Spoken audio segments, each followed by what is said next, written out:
I'm John Talty. Alongside me is Matt Zenitz. We're here reviewing some of the good and I guess bad from a Alabama 41-23 win against Texas A&amp back in Tuscaloosa. Nick Saban, other players talking about kind of what happened in that game. Matt, for you, what are kind of your big takeaways from a big win on the road for Alabama? Well, a lot of the takeaways for me were positive. I mean, that was a convincing win, a very impressive win against a very much quality team in Texas A&M. One of the primary things that stuck out to me during the course of that game, as it has for most of the season, was the defense.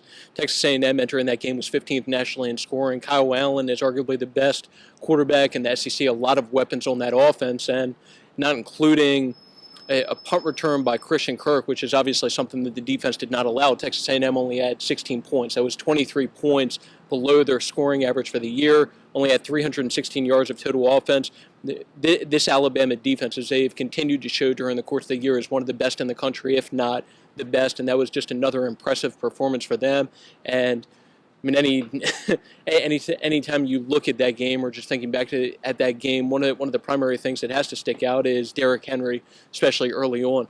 So Derrick, entering that game, his previous career best for rushing yards in a single game was 148 yards. He had eclipsed that by the end of the first quarter. Just a dominant performance by the offensive line early on.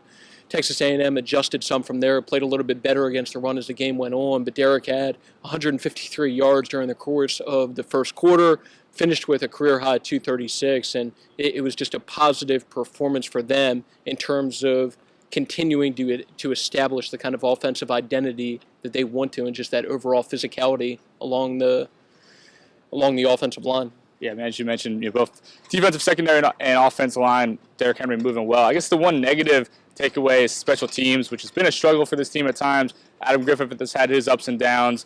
And in this game, you have a blocked punt, you have a fumble on a punt, you allow Christian Kirk to return a punt return for a touchdown, and you have kind of a delay of game in which they're going to try to set up a field goal attempt and then kind of get pushed back and have to punt. So kind of four major mistakes in some ways for that Alabama special teams. It's been a struggle.